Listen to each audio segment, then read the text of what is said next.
I'm going to go relatively quickly here because most of my section is basically a review, and we've got some more meat that we'd like to get into later in the presentation. So, in the fall of 2018, after over 2 years of development, CARST released our guideline with a very long name. Basically, we call it the Real Estate Testing Guideline. So, why did we do that? Well, as a reminder, with no guidance, there was inconsistency among our C-NRPP professionals, complete lack of clarity in current Canadian documents and guidelines, multiple examples of litigation due to lack of clarity for the various people involved. Homes had been deemed radon homes in certain cases and sales were dropped.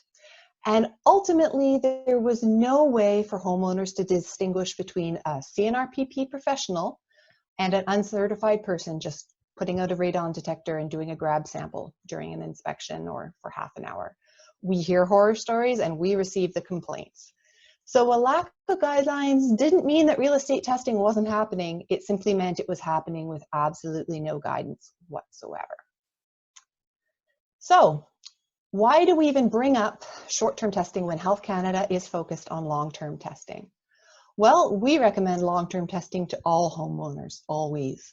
Health Canada's guidance states that in rare cases, a rapid identification of radon concentration may be required, for instance, as a confirmation that an implemented mitigation strategy was successful.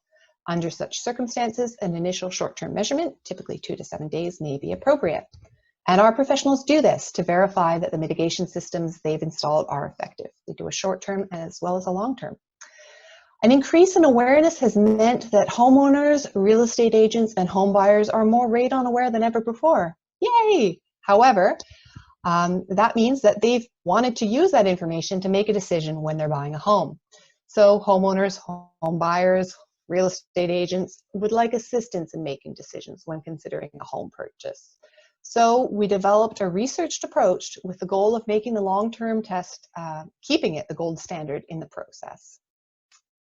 So radon from a real estate agent's perspective.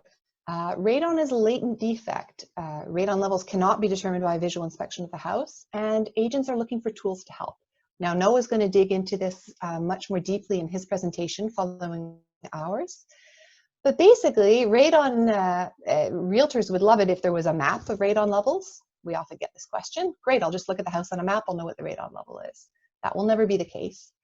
Could there be a certificate? There's certificates for other things, certificate of location, various other things. The house was tested once 10 years ago, we're golden. Well, sadly, it's not that simple, as we all know. Homes should be tested more frequently than once. How do they determine whether to use escrow? So these are all various things that agents have been looking for. Testing during a real estate transaction is part of the real estate, the radon landscape, and it takes place worldwide. Canada is not alone. There are a variety of countries around the world have guidelines for during the real estate transaction. The picture varies considerably from coast to coast and around the world, but here in Canada, there's a real difference depending on which region you're in. So in the Atlantic, where, for example, Jeff LeBlanc is located, they were early adopters. They've been testing during a real estate transaction for a good long time. In Ontario and Quebec, it completely depends on the region, but it's certainly taking place. In Alberta, it wasn't commonly taking place for a good long time, but seems to be rapidly gaining ground. And there are real estate education courses on radon available in New Brunswick, Nova Scotia, Quebec, Alberta, and in Manitoba. So it's likely to pick up. So our real estate testing guideline was based on research and consultation. At the time, the real estate committee consulted all the available research, all the research that had been conducted, which at the time, there still isn't a lot, but this is everything that they consulted at the time to make an informed guideline. Since 2018, new research has been conducted that we can use to assess our guideline. So we're going to be doing that in this presentation. A quick review of what the guideline is before we look at how we've changed or not changed our recommendations. So basically, ideally, there's various options, and we present these in our guideline. There's the option of you test your home before selling your home, you test your home after buying your home. Both of these have very similar advantages in that there's time for a long-term radon test. It doesn't add a complicating factor to the real estate transaction. If sellers test before listing their home, they know that radon won't come up as an issue during the transaction. And so they can just have the report available, and if they need to mitigate, they can have that mitigation system installed if necessary. Yes, there's that additional cost, but there's also peace of mind. If you test after buying, similarly, time for the long-term radon test doesn't add a complicating factor. And additionally, if it's conducted by the purchasers after the purchase of their home, then they're in charge of the decisions for the home. When that testing takes place, while they're living in the home and with their lifestyle, since we know that lifestyle can be a contributing factor to radon levels within a home. They can be sure the test is done properly and supervise the installation of a system if required. Yes, again, they assume the responsibility and the cost, but they also get peace of mind. Then there's option C, which is the bulk of our guideline. So this is to conduct what we call an assessment as part of the transaction, and then test the home for radon and mitigate if required. So the purpose of this assessment test is just to get an indication of the likelihood that a radon mitigation system will be required. Very similarly to when you have a home inspector give you their professional opinion on their shingles. Is it likely we're going to need new shingles soon or not? So that the cost can be included in negotiations. So our recommendations include a short-term test of 4 days with closed house conditions. Results above 75 becquerels per meter cubed, or 50 in the summer, suggest that the possible annual average could be above 200. A follow-up long-term test is conducted during the first winter after the new owner moves in, and this is always our recommendation, no matter what the level was during the 4-day assessment test. And we provide guidelines on how to conduct this test for a consistent process, notice of testing, and in order to help prevent any interference. So the advantages to this process are that we use a conservative indicator level, either the 75 or the 50, to estimate the likelihood that radon mitigation would be required. Radon mitigation system installation is still based on a long-term test because we always recommend following it up with a long-term test. And the process provides structure for the realtor and purchaser who are determined to have a radon test conducted. Things to bear in mind as part of this are to ensure that a C-NRPP professional conducts the radon assessment, to ensure that both parties understand that a long-term radon test is still required before making any mitigation decisions, and to remind the purchaser to contact a C-NRPP professional to conduct a long-term test after they move in. So we use a stoplight system to guide decision-making after the test. Red, yellow, and green. So the lowest levels would result in a green result. This means that the result of the 4-day assessment test was below 75 becquerels per meter cubed, or 50 if the testing takes place in the summer. It suggests a low likelihood that the annual average radon level is above 200. And the recommended action is no further consideration is given to radon during the transaction, but that they conduct a long-term radon test that first winter after they move into the new home. The next possible assessment result is yellow. This means that the result came back above 75 or 50, depending on the season, and below 400. And it suggests that the possible annual average could be above 200. The recommended action is to make arrangements during negotiations with the seller to take into account the increased likelihood that the home will require mitigation. But ultimately, this can only be determined after a long-term radon test, of course. And how exactly this gets taken into account during the transaction remains the complete bailiwick of the realtor.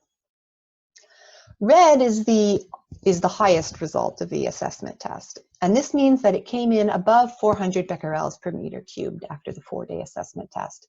And we have a higher likelihood that the annual average will be above 200 becquerels per meter cubed.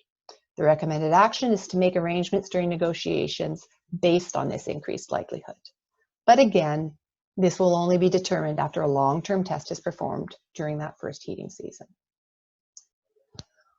Another aspect of the guideline is providing very good structure as to how these tests take place. One of those considerations is anti-interference measures. Of course, during a real estate transaction, certain people might have an interest in seeing a very low result. Others may have an interest in seeing the result higher. We don't want people interfering with the tests. So anti-interference measures could include having the responsible person sign an anti-interference agreement, using a device that frequently records the radon level as well as the temperature and barometric pressure to detect any changes. So these are professional level continuous radon monitors. They have this ability. Also sealing doors and windows with anti-tamper tape or employing a motion detector to see if the device has been moved. Some of the professional grade level devices also measure temperature, pressure, all that type of thing to see if suddenly someone put it outside. Closed house conditions, which are critical, especially if the testing's only being done for 4 days, so we want to approximate the worst case scenario as well as possible. So all exterior doors and windows remain closed except for momentary entry and exit. Any high volume house fans, window fans should be turned off, and the following recommendations, which we're mostly all familiar with. But this is very key to the quality of the assessment test results.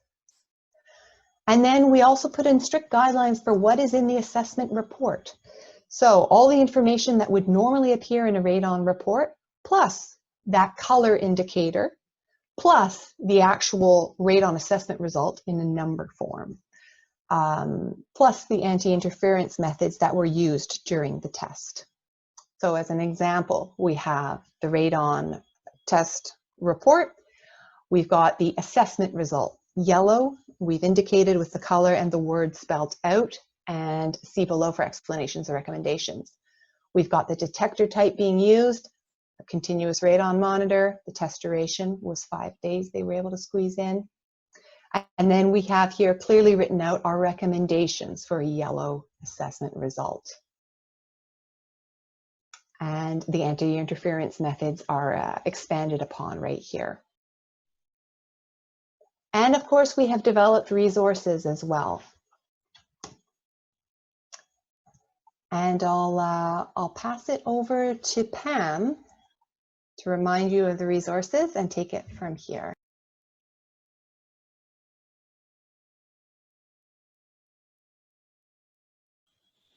Sounds good. Are you able to see my screen now? Yeah, should look the same as Erin's. All right, good. Yeah, so these were some of the resources. We said we put it out, but we didn't want to just put out the document. We recognized that it was complicated. And I think I'm going to just pause for a minute. I noticed as I was checking out the attendees, we have some attendees that aren't from Canada, and so it's probably a good thing just to kind of reorient everybody to the process that we have. So we have Health Canada's guideline for testing in residential buildings, and this really is what we're talking about, is residential structures in this. Focused on long-term testing, recommendations for testing during the heating season, and so obviously winter months.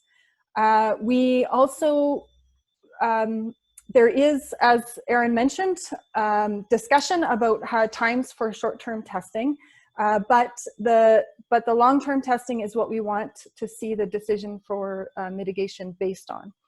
But we recognize this need for some guidance for those who were requesting short-term testing during the real estate transaction. We did look at the American example and decided that that wasn't what we wanted. It didn't point to the long-term test for the ultimate gold standard. And so we needed to come up with something new in Canada. It was a long process. I think Erin said after more than 2 years. And it came out to be kind of complicated. And so we put these tools together to help you out. The other thing is we recognize that there is still a lot of lack of awareness. So we wanted to make sure there was strong tools to be able to recognize that there is a way to mitigate And so we do have those tools as well. All right, the other thing that we recognized was that there was a lot of research. So Erin showed you the slide that had all the research that we based the decision on, but limited from Canada. And one of the things by creating a structure with our process was that now any research that was conducted could use the structure as a basis for the process and help us with evaluating whether or not our process is effective or helpful in making a decision. And so we do have the opportunity of taking a look at some research that came out of the University of Calgary. And so I will kind of dig into that in a little bit. But I wanted to go over, and I'm going to go back to this again in a little bit, that some of the comments. So we took some time also. So we've taken a look at this University of Calgary research. We've invited others to do research. So we have looked and asked that maybe others across the country could help us with doing some research. And so some of our measurement professionals have provided us with some data, although it's still really very limited. But of course, when you consider the fact that you need to do a short-term test and a long-term test and mitigate, it's a long process. So obviously it takes a bit to actually get the data. Also, so we did a survey. So we asked for data. We sent out a survey to get feedback from our members. And these are some of the reoccurring things that we were getting from members. The colors are too complicated. So we've got green, yellow, and red, as Erin mentioned. Homeowners are mitigating based on 200, even on the 4-day test. Home buyers are taking action based on the 4-day test results. So they're not following up with the long-term test. Closed house conditions are dangerous during summertime. And then the 50 and 75 becquerels, so it's 50 in the summertime or the non-heating season would be the indicator level. 75 in the heating season is the indicator level, was too complicated. And then of course, real estate agents are not aware of this guideline or not aware of radon, period. So there's lots of comments that way, that they just still don't understand radon, period. So that's, I didn't address. Okay, so the University of Calgary group has come out with this research. It's publicly available, so if you haven't read it, I encourage you to read it and take a look and dig into it. There's a number of figures in it, and it does cover a lot of information. So today we just strictly took a look at the information, the figures in the research that have to do with the 5-day and the long-term test, and evaluated it from the perspective of our guideline. And so, so I'm going to just walk through how we did that process with you today. But first, I just want to orient you to the figures. And so I'll just explain a little bit more about the figures. So each point on the graph is a plot of coordinates, which means it represents 2 measurements. So in the slide here, you can see that there's 4 graphs, one for March, one for April, and maybe I'll use my cursor here. So this one is for March, this one is for April, this one is for June, and this one is for July. Oh, sorry, my dashboard is covering up. August, so this one is for August. So each of these little black dots represents 2 tests. And the same long-term test. So each of them represent the same long-term test, but it's just the short-term test, the 5-day test, that's different for each of these figures. So if I pick a point here, this point here on the graph represents the short-term, which is shown by this axis, and the long-term test, which is shown by this axis. All right.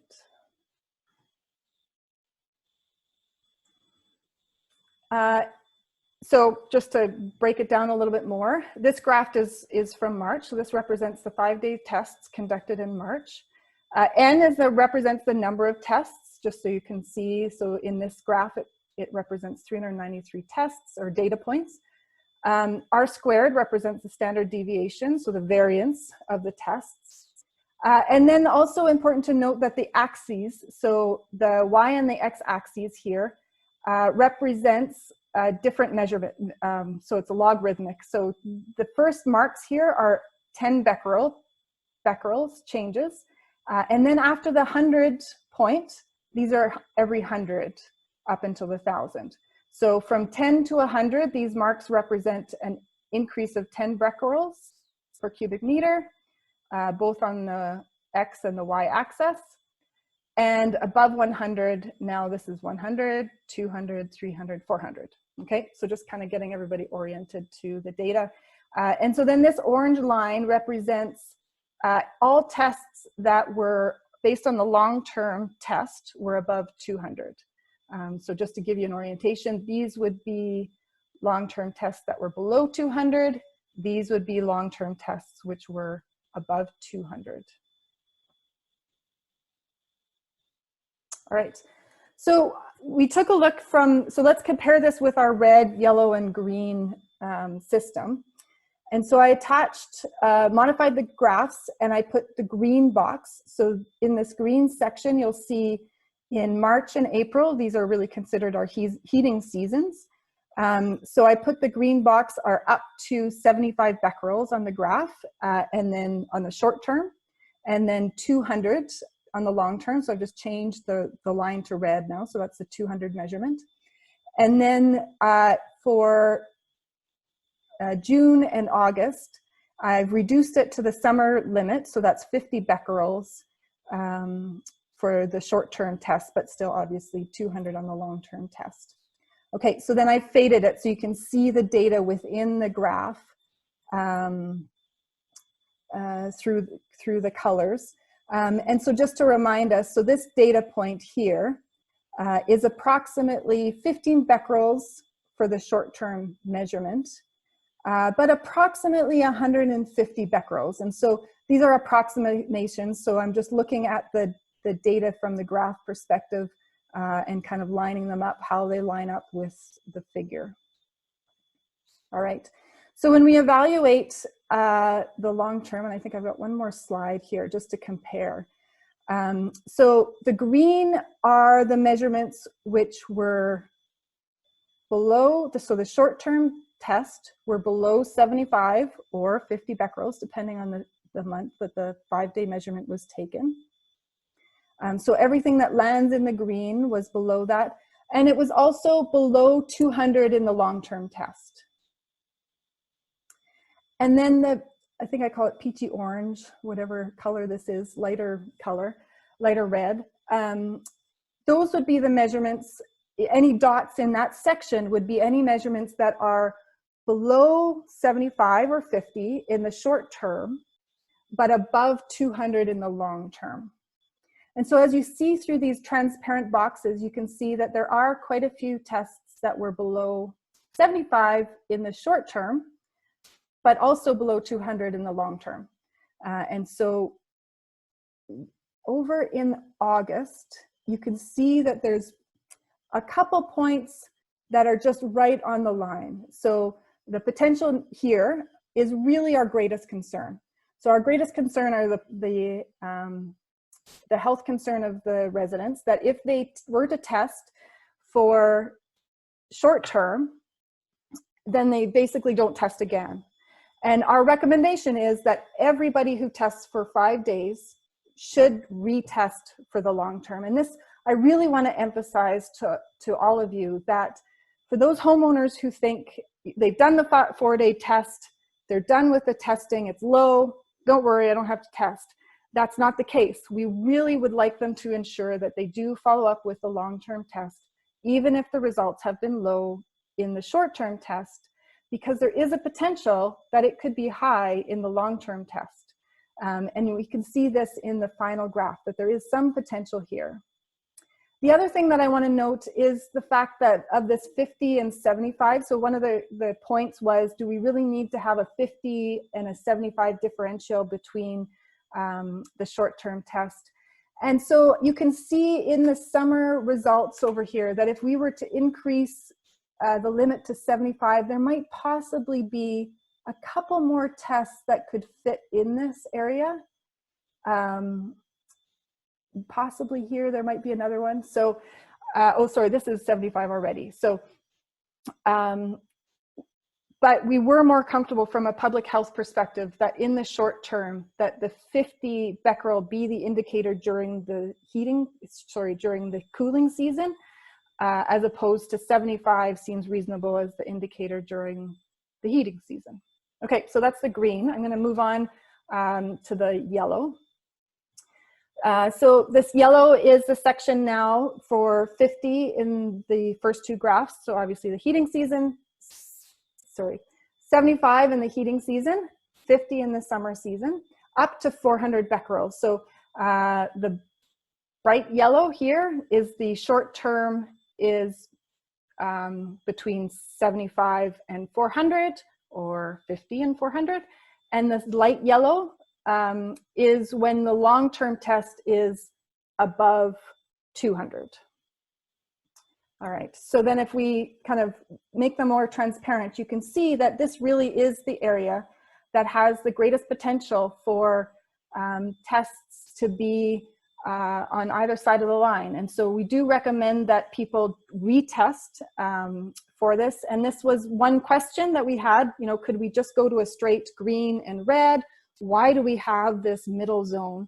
And that's really because there is definitely an increased potential that it could be above 200. So we do see a lot of data points still in the long-term test are above 200 in this section, but it could also come out as below 200. And so like we're seeing a lot of these tests. So I've picked out one data point here, which in the short term was about 325 becquerels, and the long term probably 125, maybe 110 becquerels for the long-term test.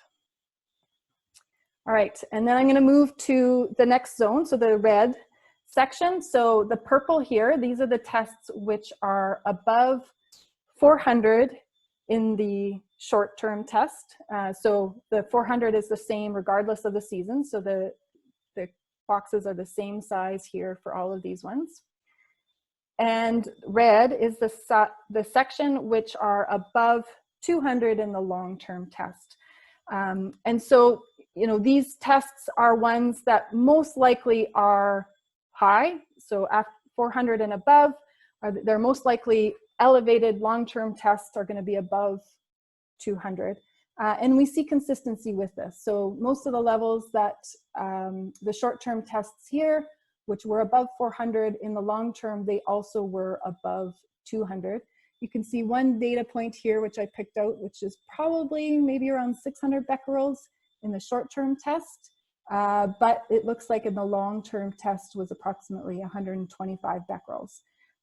So this would be the one data point where possibly if that person was to mitigate on the 4-day test, might have mitigated without needing to, although 125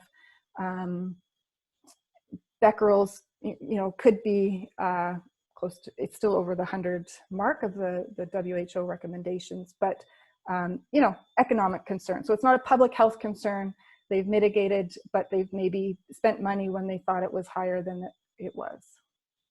Okay, so again, some of the concerns, I'm just going to revisit those again to kind of explain some of the thoughts that we processed as a committee and said, okay, should we change the guide? And I'd say honestly, as a committee, most of the people in the group shared these concerns coming in and said, yep, it's complicated.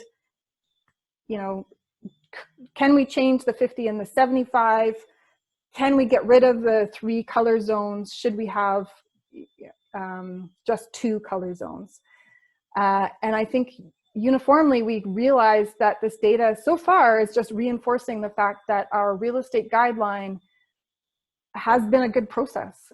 So we did set it up based on research and recommendations from a researcher. So Dan Steck is a researcher from the US. He's done a lot of research down there. He gave us a number of recommendations.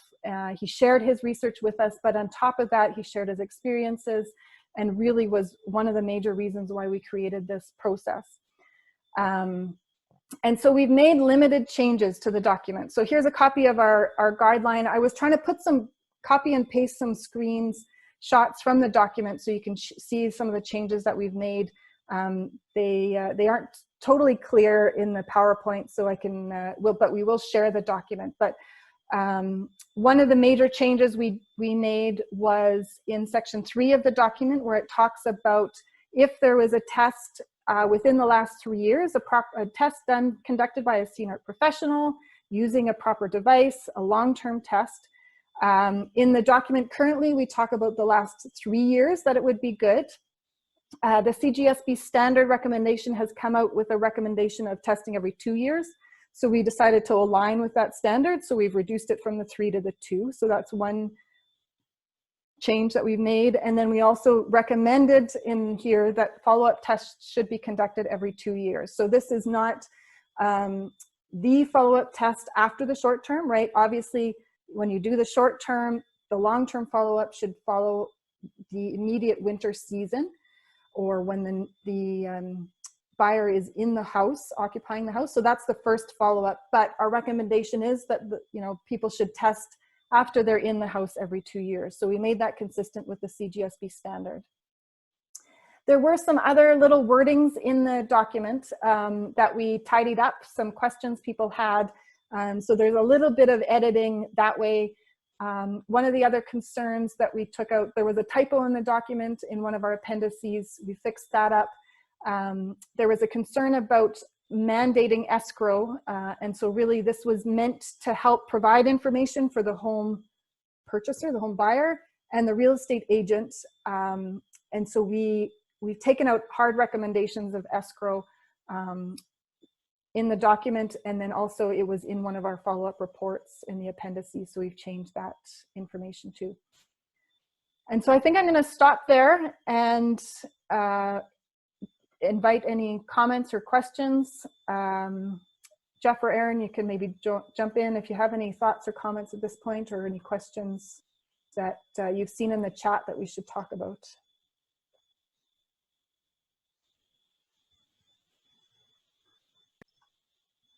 I think Jeff is maybe trying to get himself off mute there. I was waiting for you to go, Aaron. Go ahead. Okay. Yeah, we saw, so a great question came in asking, pertinent to the University of Calgary research, did they use the same closed house conditions for their short-term testing as we recommend, and as radon professionals understand closed house conditions, especially during the August testing? Yeah. Yeah, and so this was one really key thing that we put in our document, is clear understanding of closed house conditions. It's important with short-term testing that you control some of those external variables. In the research document, so if you read the document, it does talk about closed house conditions, but in talking with the researchers, they didn't enforce it. So I wouldn't say that they followed our guidance for the testing process, and certainly not for the closed house conditions. So they asked people to keep the windows closed during the testing period, but they didn't follow closed house conditions as we would spell it out in the document. Any other questions? Here's a question. Would it be possible to issue certificates similar to LEED certified homes, but for radon? This way a radon certified home can be promoted by real estate agents rather than being considered a complication that they prefer to waive. Yeah, this is a really good question. And I think Noah has some other things that he'll talk about as possibilities. One of the challenges that we look at with issuing a certificate is that the levels can change.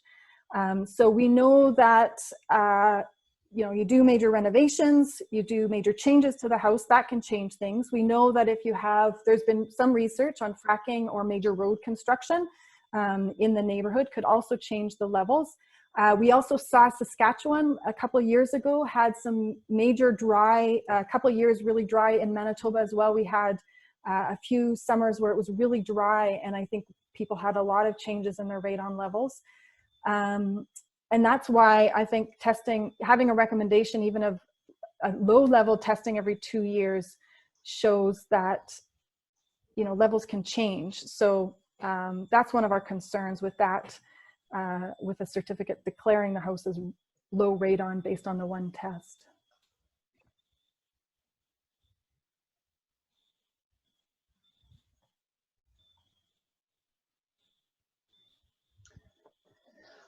Here's an interesting comment.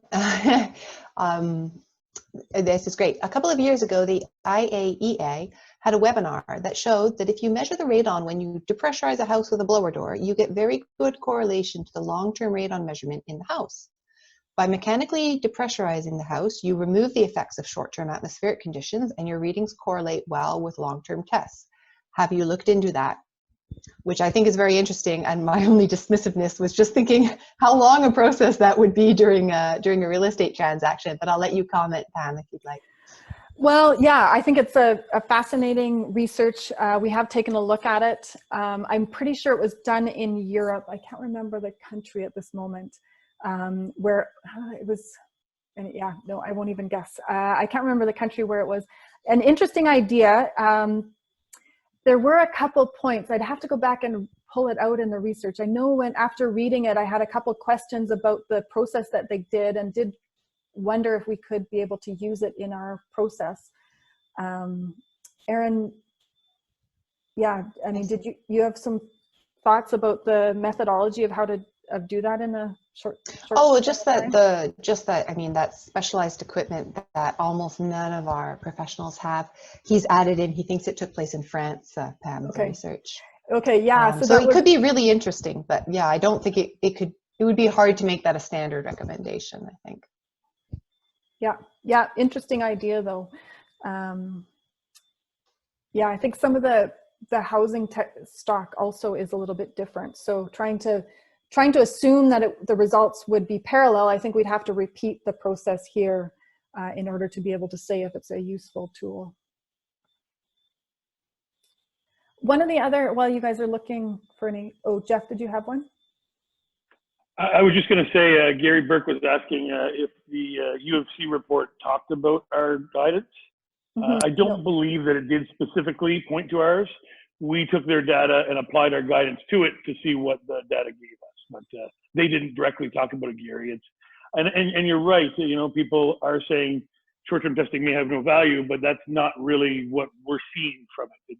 Our guidance is meant to do the short-term test in such a way that we don't have those false negatives or positives like Dan was showing with the colors. Yeah, I mean, we simply developed the guidance because we're seeing short-term testing. And this is probably a good time to talk about the fact that we are seeing a lot of testing using these monitors, which could be done for 15 minutes in homes, and then telling homeowners that they need to take action. And that's never appropriate, especially not during a real estate transaction. So we're hearing stories of real estate agents purchasing them and giving their homeowners recommendations based on these 15-minute incremental tests, not even for 48 hours, but for the time that they're having a conversation in the house. So we don't recommend using that as a testing method, period. Anything shorter than 48 hours is not efficient or a valid test. But really in the process, when we looked at the guideline, we stretched out to 4 days to try and make it as long a short-term test as we could, considering the real estate transaction, to try and have, you know, more data points available during that testing time. Yeah, and sort of expanding on that notion, here we have a question or a comment from Jean. Do we have real estate agents who want to get into radon testing? I would say some of them have in a non-certified fashion with exactly the methodology that Pam is describing. They have a device that's non-certified that spits out a number, and it's enough to influence people who aren't aware of what they should be doing, basically. Yeah, and I mean, there are real estate agents who have become certified and have gotten into it legitimately. And there's real estate agents who aren't certified and that just still don't have the information. And so that was one of the other comments that I was going to make for trying to educate our real estate agents across the country. We're really dependent on our network of certified professionals. And so I really encourage all of you to talk with your agents about radon, to educate them properly. And that's really, I think, the key to prevent bad testing is to make sure we're talking to them about good testing. And so when we go in and talk to real estate agents, we are talking about long-term tests. We are explaining the facts and the science behind testing. The short-term test is there because they legitimately want a way to be able to deal with this and protect their buyers. There is a liability that they're concerned with, and so our concern is that if they are going to recommend a short-term radon test, that it be done consistently under consistent conditions using a consistent process. For sure. Yeah. And maybe I'll take one last question here before we pass it over to Noah. What are your thoughts about installing devices like the Airthings Wave for long-term testing? Yeah, so it's a method that's out there. It's available for homeowners, so it's not a professional test, so they can't be calibrated. There's currently no evaluation process for the device, so that's kind of one of our challenges with recommending them for homeowners. But, you know, when a homeowner asks about buying them, they've been great engagement. They're great tools for them to view them. I've been testing them out in my house, and I don't have major concerns other than the fact that at that guideline level, there is a greater, you know, range of accuracy than a professional level. So we got to make sure that they realize that if they're at close to the guideline, that they should maybe be doing a follow-up test, regardless of whether it's below or above. And they might want to just vet the detector against a professional level device. So have, you know, one of a senior professional come in, do a short-term test, compare the test results, and they know if their device is accurate, and get them to do it again in a couple years, because we also don't know how long those devices are accurate for. We have been doing some research on them, so we hope to publish that in the next year, and that will give a little bit more information. I'll read one last one here. The screening document says to do a long-term test in the first winter following the new homeowner taking occupancy. Is it advisable to place the long-term test as soon as the new owners take possession and leave it in place through the first winter, i.e. buyer moves into home in May, put the test in May and leave it till March or so? So should we wait until the winter or should we start testing sooner?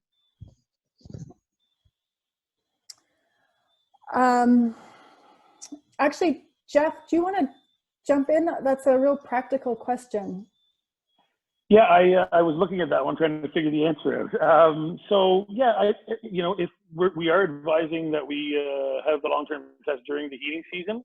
So if we didn't put it in May, as long as they left it into the heating season, then it makes sense, so that you are still getting some of those heating season results in there. Yeah. One of our recommendations has been that at least half the data is during the heating season. So that's probably one thing to consider. And obviously that it's a minimum 91 days. Okay. All right. Well, we should wrap up. We will have more time for discussion near the end, but we want to make sure that we give Noah some time to get his information here. So I'm going to jump out and Noah, let you share your screen. Okay, I think it's continuing now. Screen should be up now. I have a lot of little boxes to play around with. Is my voice level good? Yeah, it's not bad. It's a little bit quiet, but there's also a ticking noise. I should have checked into that with you. Is there something banging or knocking or wind blowing against your mic or anything? No, there isn't, but I hear it as well. Oh, okay. So maybe just some construction noise outside or whatever. Okay. Sorry, no, not on my side. Like, there's nothing. It's very quiet here. It's okay. Okay, well, I'll mute and hopefully we're all good, but we can see you and I'll let you go. Okay, I actually just have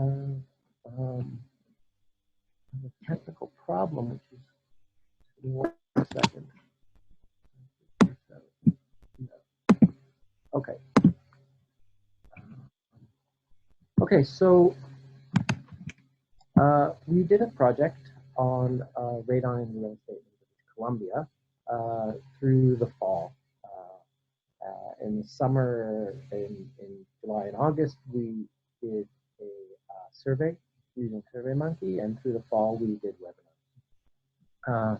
And the idea really was to look at what sort of a holistic approach to the situation of radon in real estate, specifically British Columbia, drawing on other jurisdictions as best practices and learning what realtors might like in BC or what they might find acceptable. So it's worth thinking for a bit about why real estate transactions should be seen as important from a policy perspective. Obviously, there's a short-term testing takes off. There's a kind of market for testers there. And sort of prima facie, it's fairly obvious that people care about real estate. But let's think about the broader perspective. In British Columbia,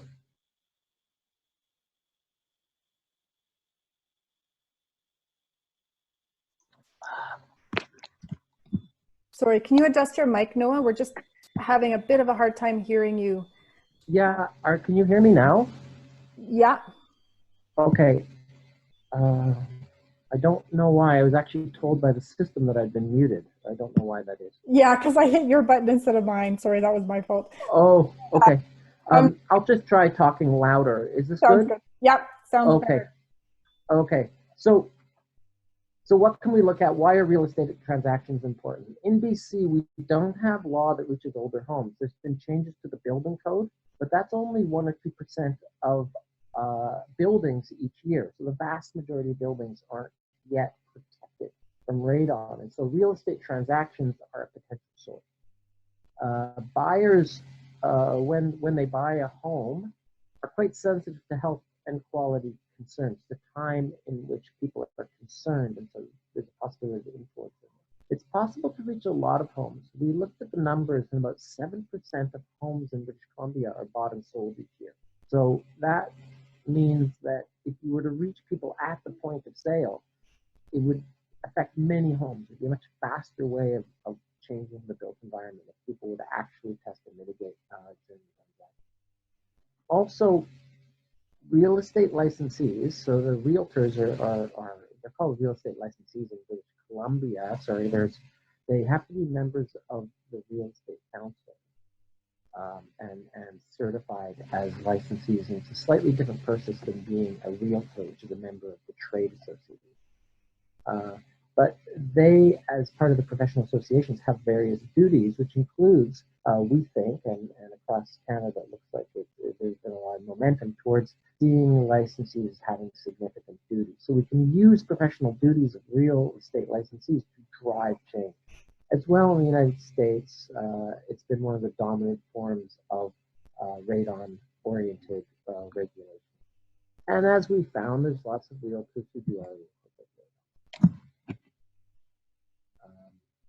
So just to Pam and Aaron, I'm not seeing comments, so interrupt me if there's questions that you want to pose. Sure, yeah, or we'll talk at the end. We are getting your volume in and out again a little bit, so okay. Okay, I'm going to try just holding it like this and talking loud. Is this effective? Yeah. Okay, so what we did for the project is a variety of different tasks. We surveyed realtors, and we had 402 participants. We ran a comparison to other we compared radon to other areas of environmental issues in the home within BC. We compared BC to other places on radon. We ran 7 webinars and workshops, reaching about 400 realtors. Visited Alberta and Nova Scotia, where we talked to different types of people. And we came up with legal analysis, comparison, empirical findings, and recommendations, and have draft recommendations for licensees and for policymakers. We haven't yet finished our stakeholder engagement. COVID created some problems around that, and we're waiting till that clears up to issue the final. So in BC, really I want to highlight is that we do have changes to the building code, and there's now soil gas controls and a radon rough-in. A passive sub-slab depressurization system is required, but only in specific municipalities. And for people who know BC, it's predominantly municipalities east of the Coast Mountains, although some have been added in the Fraser Valley and the Sunshine Coast as well. There's other laws, but not only, except for daycare licensing requirements in interior health, which were done by the health authority, there aren't explicit radon rules. We have to look at the broad canvas of laws in the province to see that there's areas where radon might be included. So one is for landlords under residential tenancies. Another is occupiers' liability, which says that premises have to be safe and that the person who owns the property and occupies it has a duty of care to the person to visit. And employers have broad duties to ensure the health and safety of their workplace. And this will all be something that realtors have to include as well. But what we see is a real gap again around real estate. So we looked at some basic values that people have around real estate, which we think are important. And one is that consumers generally have a right to know things that they buy is safe. Many U.S. states require by law that sellers disclose known radon issues. And some U.S. states actually have required information. So buyers, sellers of real estate have to give an information package to buyers explaining that radon is in Canada, we're seeing a move towards radon being seen as a latent defect. It's been found by courts in Quebec, and we've seen other provinces, either real estate associations or councils, start to say it's a latent defect. I think the law is quite clear at this point that if there's high radon, this really is something in a home which people don't know and it's potentially dangerous, and that requires then that the seller, if they know about it, disclose that to the buyer. So in the US, this is done by explicit legislation, usually at the state level. In Canada, we really do have the courts moving in that direction in Quebec, and it should be found by common law. It's just a matter of time. And real estate licensees have duties to advance the interests of their clients, which includes creating awareness. No, I'm just going to jump in again a little bit. Can we get you to just use the computer mic? You want to try that out? Okay, I'm doing that. Does that work? Can you hear me? Yes, that's much better. It's much better. Okay, I'm sorry about that. No, that's all good. Okay, so we went through and looked as well at principles that apply to real estate licensees, and the rules that we have are specific to BC, but we'll find in all the provinces very similar rules. That real estate licensees have to act in the best interest of their client, and that should be to proactively, we think, take some steps to discuss radon with them and say it's potentially a significant issue in the homes that, especially for buying, that for buyers, the homes that they're going to buy. They have to disclose to clients all information that they know with respect to the real estate being dealt with. Now, real estate licensees should really know and see available maps on radon, and so that they will have knowledge, or they should have knowledge about risk potential around radon. And so it would seem they have an obligation to pass that on to their clients as well. And that goes to also the principle that they should use reasonable efforts to discover relevant facts that a reasonable purchaser might consider. So again, there seems to be a duty for realtors to proactively look to radon maps to see what the risks are. And if it's an area which is known to have many high radon buildings, that's something realtors should really be knowing. And there's a general duty to act honestly with care and skill, which underlies also the need to proactively understand the radon situation. Realtors shouldn't give advice based on uninformed positions or insufficient research. So it's actually quite important that realtors not conduct testing on their own and not do short-term tests, and know when to defer to professional testers. And that goes to evaluating what the radon, what radon is in the building. That's really something that the realtors need to know that they have to delegate to someone else, because it's not part of their professional capacity, unless by chance they happen to also be certified testers. And again, once radon is considered a latent defect, there's a proactive duty on the realtors to tell buyers. So generally in real estate, there's a kind of wall where you don't have to say too much to the buyer. The seller can sort of just present the building and let the buyers inspect it themselves, or hire inspectors or their own type of people. But if there's a latent defect, there is this proactive duty. And the licensees that are acting for the sellers have a duty to inform them. So when we looked in British Columbia, we found that there was some guidance from 2012 from the Real Estate Council. That's the main regulator. And they say, you know, radon gas is an issue, but they use very vague language. They say a prudent licensee may wish to research and be able to provide suggestions as to where clients may obtain factual information and independent advice. So it's quite weak, and we didn't get the full story of how that got into the Professional Standards Manual. But apart from that, we didn't see very much. So what we could do is start looking to other places, and we're getting quite a lot of movement with mandatory education in some provinces. Bulletins of the Alberta Real Estate Council and practice in Nova Scotia really treating radon as a latent defect. And examples of sellers mitigating before sale, reducing purchase price, and negotiating holdback. And we got some I mean, we talked to realtors and, well, I talked to Jeff actually, Jeff in Nova Scotia, who has told us quite a bit as well about how testing practice is starting to become much more commonplace, short-term tests, I think, in the Nova Scotia realty context. And what was described to us, in at least one location, is the treating radon really being normalized, not being a problem. It's on the property disclosure statements. People treat it as a latent defect.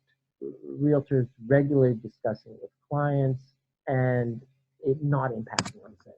So what we found in British Columbia is that there wasn't a lot of familiarity, and it was really helpful to have examples from other places where knowledge of radon is routinely incorporated into the real estate practice. We also have a good example from the Real Estate Council of Alberta, and we were able to speak to some staff from the Real Estate Council who helped put this together, where they've really taken the duties that licensees have and used that to proactively put together packages for real estate licensees, including mandatory education. And so there's bulletins that explain to licensees issued by the Real Estate Council, it's their duty to treat radon as a latent defect and proactively inform clients. Guides are issued for sellers, guides for buyers, and checklists, as well as just promotion of the holdback. And there was some discussion earlier about escrow, and that's much more commonly referred to as a holdback clause or a radon contingency clause. And the idea there is that allows us to sidestep some of the issues around short-term testing, to simply have an agreement into the contract and purchase for sale, whereby the buyer puts money into an account rather than, say, $3,000, puts it into an account before giving it to the seller. It's part of the purchase price, but it's held back. And that allows the buyer to spend the money on testing and mitigation if need be. And if it's not needed, it's released to the seller. So that's become quite standardly promoted by groups like the Real Estate Council of Alberta. Okay, well, I described the radon clause. Is it worth pausing for a second, Pam, if there's any questions? Sure. There was one question about condos. Have you taken a look at any of the legal issues regarding condos? In British Columbia, buying and selling strata units would work like any home in terms of real estate transactions. There are particular rules around around strata councils, which are specific. The Strata Act doesn't require particular indoor air quality or radon rules for the common area. That's something which is decided essentially as an agreement between the people who live in the building. So for those reasons, we've largely not focused as of yet, not in this project, on what could be done distinctly around strata units. Okay. Good, that's it so far. So we ran polls. We used local real estate boards for advertising. It was quite effective. We got 402 participants. We held out a iPad as a inducement, and someone did win a silver iPad. And we asked what realtors knew about radon, if it was included in their practice, and awareness of standards. Realtors in British Columbia, for the most part, said that they knew almost nothing about radon, or that they needed to learn more. So what we had is most saying that they weren't very confident. Only 10% said that they were confident in their understanding. But when we asked them more objective questions, like what are Canada's radon guidelines, it seemed that the results were worse. So people describe themselves as they describe themselves as having some knowledge, but when we asked hard questions, it seemed they didn't. So 72% of respondents had no idea what Canada's radon guidelines were. 19% did get it right. But of course, the fact that people could voluntarily take our survey may have skewed it towards people who already knew something about radon. Radon is seldom discussed. Most respondents reported that there was never any concern about radon. And those who did say that clients ever raised the issue, most said it only came up a few times. Few realtors had ever been given instructions by their clients to ask about radon in their home. 85% said never. Of those who had said it happened, most said it only happened once or twice in their career.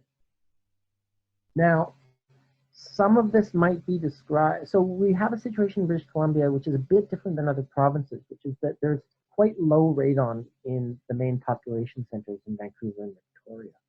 And so we did a regional analysis and considered specifically results from areas like the Kootenays in the southern interior, which do have very high radon.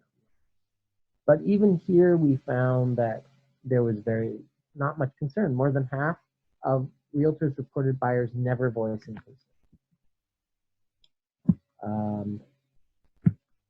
So we have here the geographical variation, but you can see that knowledge of radon is only a little bit higher in areas like the Kootenays and BC Northern, where there's more radon. So we can't put too much emphasis on the regional differences. It seems the problem is really just general practice. I'm not going to read out all of these results because I think people can read them. But we also found a small subset of realtors who are working with radon and know about it. And some of this is because it's higher radon areas. Particularly in the Kootenays, there has been some advocates. The Donna Schmidt Memorial Society actually has put quite a bit of effort into subsidizing radon testing and talking to municipalities to raise awareness. And that does seem to have led over to the real estate sector to some degree. And so there's some familiarity with particular, but it's only the 37 respondents out of 402. And they said that often this was buyer motivated. And what we've also saw is that many of the buyers have come from the United States where it's more common. So they start asking, well, what happened to them? They raise the issue this way because they're expecting there to be some kind of procedures around it. And we found that realtors were being passive and waiting for buyers to to make the initiative. So when the people who did tell us that radon was an issue being discussed, this is because the buyers were raising. So it seemed that the radon professionals didn't have much of a sense that they had a duty to act proactively. And so we have one quote: radon is not something that comes up a lot when buying or selling unless a client specifically asks questions around it, or if the home in question has a mitigating device. The only time I've ever heard of a seller asking about radon was when I was working with someone moving from the US. Now, I noted that there were provisions in the professional standards manual around radon.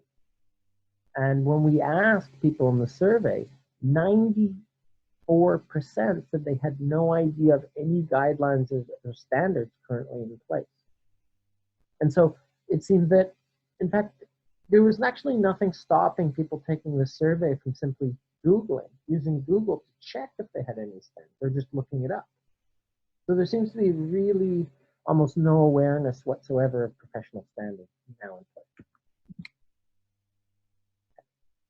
But we went on to run a series of workshops and webinars. They're about 3 hours long, and we described to people. Actually, Pam participated as helping on the mitigation and technology side, and Anne-Marie Nickel talked a lot about the health and science, and I went through some of the law. And we asked people what kind of things did they want to see, and what we found was that there was quite a lot of support for more education. We thought, what we were surprised, there's a couple things we were surprised by. We asked people if there should be radon warning statements, not simply around defects, but akin to states like Minnesota where sellers were actually obliged to present a sheet of paper. And we found widespread acceptance for it.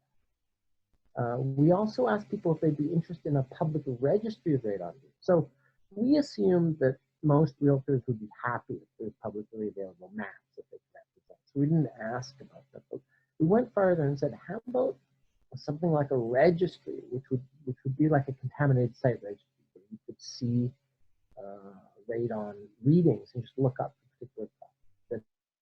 We didn't question too much how operable this would be, and there's some policy issues if that's a great idea, but what we did find is people really wanted it. They thought it would be fantastic if they could just look up radon readings for their homes. And they weren't particularly worried that that would be a problem for the homes that they turned up with it. The realtors wouldn't be, they didn't think it would hurt their sales if that kind of information. They were much more concerned about buyers having access. There was widespread support for the idea that the regulator should issue bulletins considering radon as a latent defect. But when we went through and asked other questions that went beyond what you might call voluntary and educational requirements, we found a lot of resistance. So we asked about potentially if there could be a policy that made sellers responsible for fixing radon. And we got, actually most people said no, and I put the yes in as 32%. With the rest, I think 10% said other, and then the in the 60% range said absolutely. And we also got a lot of kickback on the holdbacks. A lot of people were very resistant. A lot of people said very publicly, we don't want this, it kills deals. So we came up with a series of recommendations.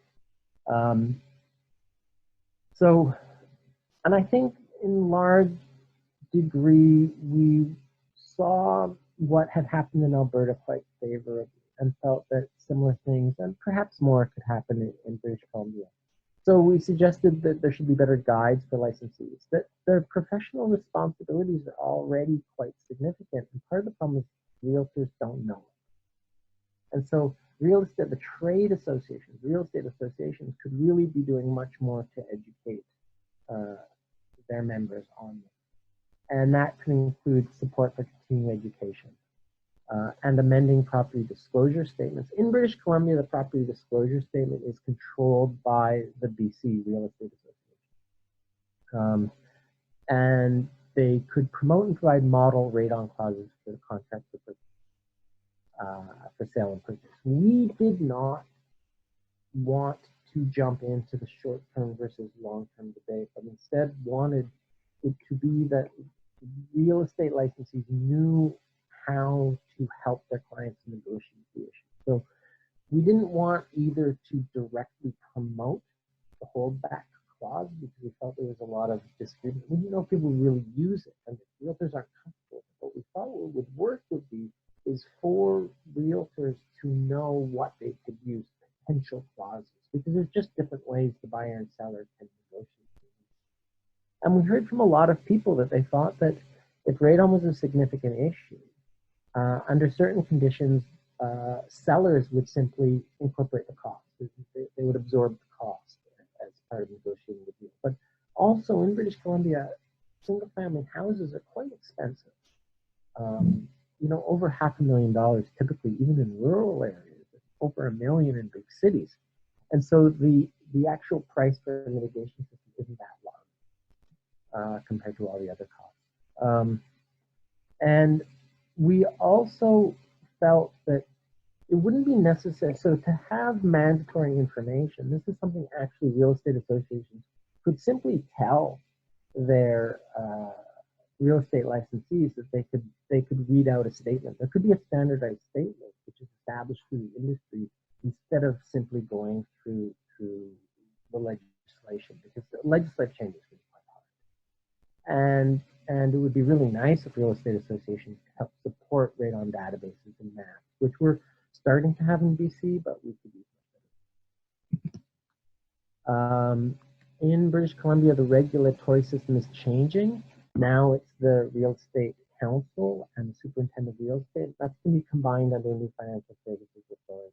And so we recommended the Professional Standards Manual be updated, bulletins, emphasizing the need for proactive discussion of radon with clients and disclosing radon as a latent defect, and specific wording on radon clauses and checklists.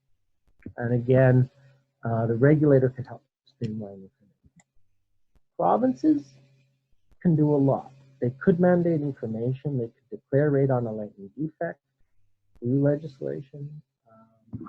One suggestion is that in British Columbia, most homeowners are receiving a homeowner's grant, which is a slight subsidy for essentially to subsidize and promote home ownership. And that could be tied to proof of radon testing and mitigation. And of course, there could be a lot more support for databases.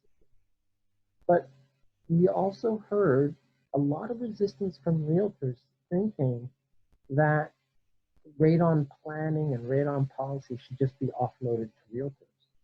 And in some ways, we agreed that simply focusing on single-family houses or owner-occupied homes doesn't include a huge amount of residences, low-income homeowners, renters, many people for whom the transaction process is not particularly going to help reduce radon levels. And so we really emphasized that real estate transactions should be seen as only one small piece in a broader plan. So going forward, we haven't yet finished the project because our final consultation was delayed by COVID. But what we did have is that the BC Real Estate Association and the Real Estate Council both simply issued bulletins after we went and talked to them afterwards. They just issued bulletins to the membership saying the rating was a latent defect. As well, we were invited to develop courses with the BC Real Estate Association. And yesterday, actually, we learned that the BC Real Estate Association had added radon to the property disclosure statement. The actual forms aren't publicly available, but they sent me a sample of what the question is, which I was able to cut and paste into the slide deck. So here it is. Have the provinces been tested for radon? If yes, when was the most recent test completed and what was the most recent level of radon detected? And ask what levels and the date. And is there a radon mitigation system in the premises? They actually have separate property disclosure statements for condos, which also includes a series of other questions as well. That goes to not just the unit that people are buying, but also the common area and the common. So that's my presentation, and I'll take questions. Thanks. Great, thanks, Noah. One question here. In our area of Ontario, there's a lot of basement apartments. Is there any legal implication for selling a home with a legal registered basement apartment, but without the mention of the risk radon in these units, selling with the expectation that the buyer will rent out the unit and potentially put their tenants at risk? If there's radon in any part of the home, that would be a latent defect. So a seller doesn't know what the buyer's going to do. And it's a living area. So I think it should just be treated immediately as a latent defect. So that would require the seller, well, if they knew there was high radon, of course, the seller to disclose it to the buyer if they know the radon level. It would also require the real estate licensee to pass that information on to the buyer. Certainly a landlord, there are cases in the landlord tenant tribunals in Ontario and Quebec establishing that high radon is a problem for a landlord. That's under the duty of fitness and repair under landlord-tenant legislation, which all provinces have. That radon is clearly a problem. So a potential buyer who is looking to act as a landlord, it is in their material interest to comply with residential tenancies law.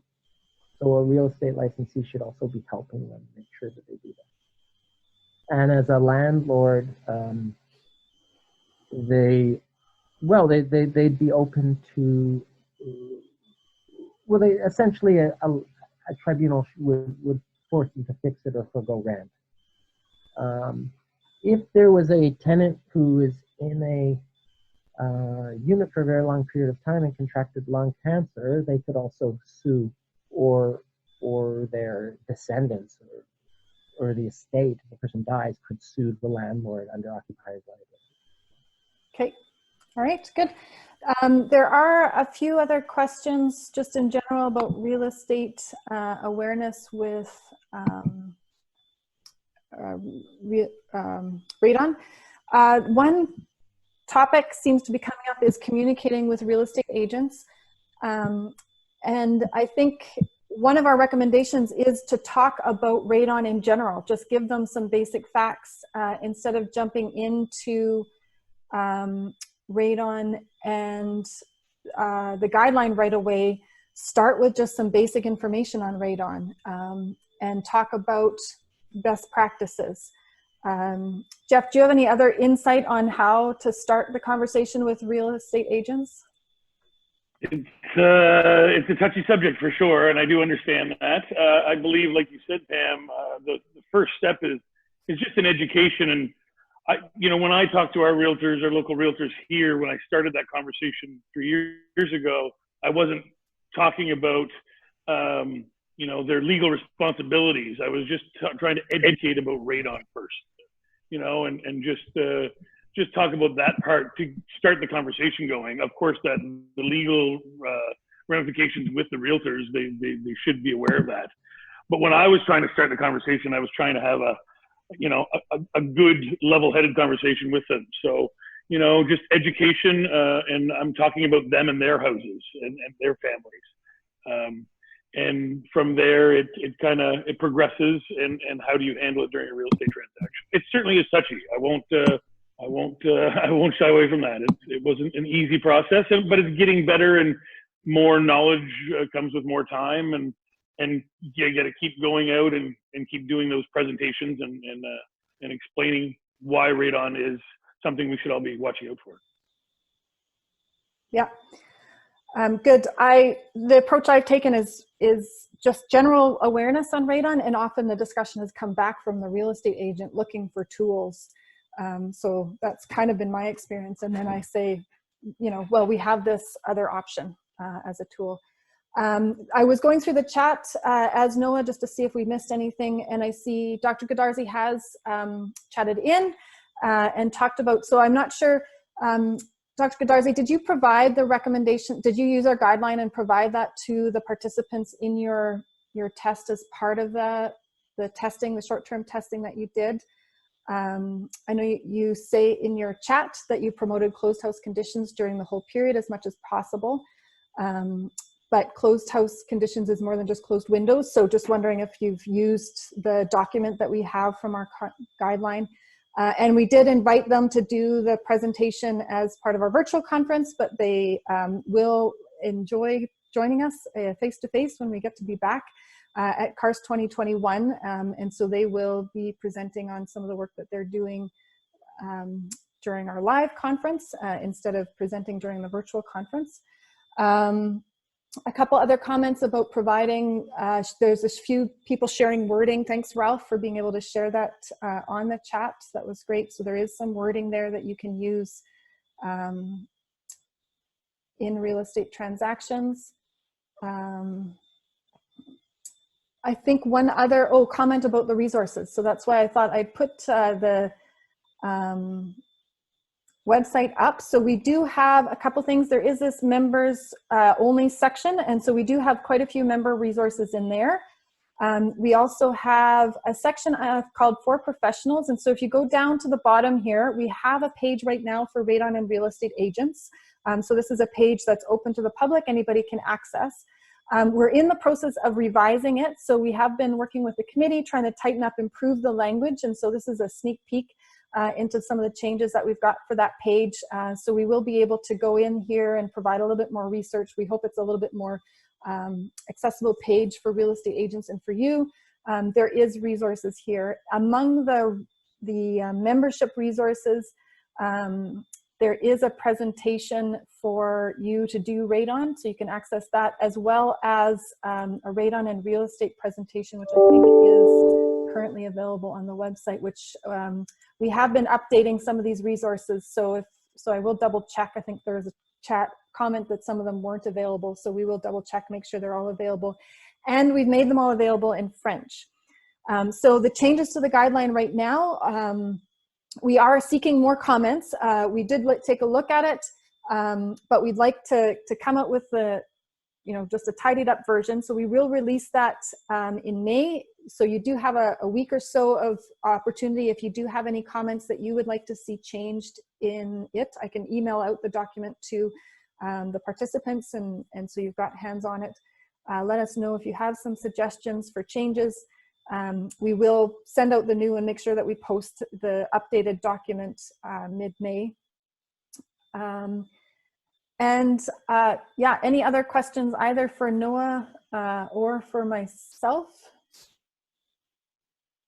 Dr. Goodarzi replied to your question there, Pam, too, in the chat. Right, yeah. There's a couple of comments about selling a home based on it already being tested or mitigated.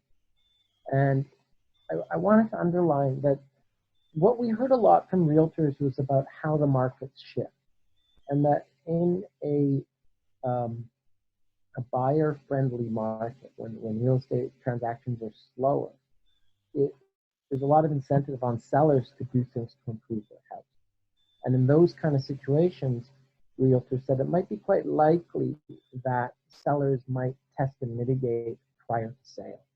Maybe not immediately, but in anticipation over a 6 or 8 month process, and go through and do that. But that in some cases, markets can get very hot, and in which people are really unconcerned about many aspects of the home. In fact, in British Columbia, there's quite a long period in which there was no home inspection. People were selling homes without subject clauses around inspection. And in those kind of situations, Radon would probably be cast aside to a certain point, or simply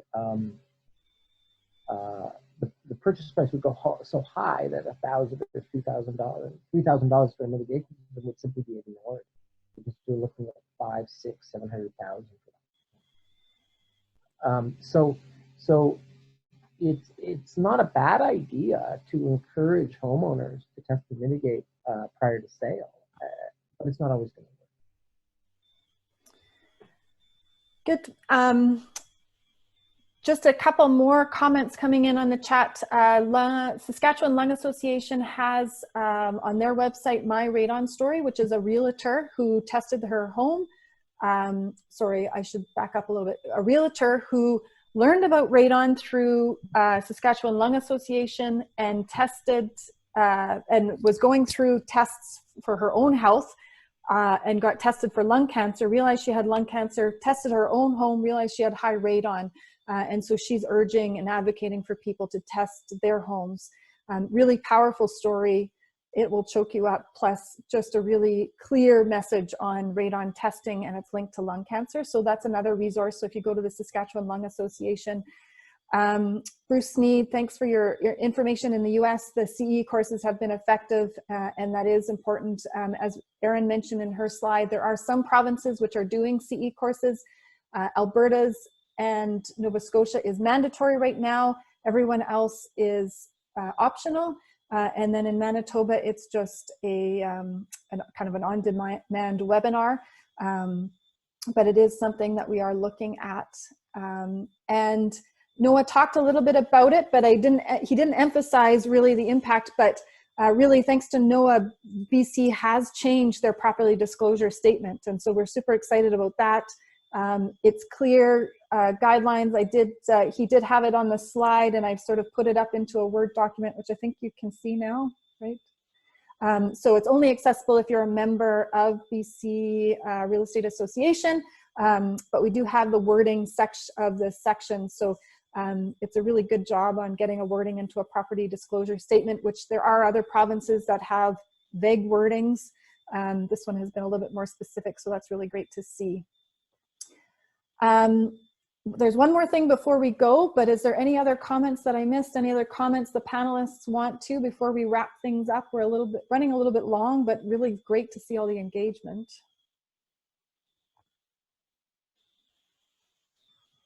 Yeah, No? I don't think so. We're having an engaging chat, but I don't think there's anything that we want to draw out and address specifically. Okay. All right. Well, keep the chat up. There is a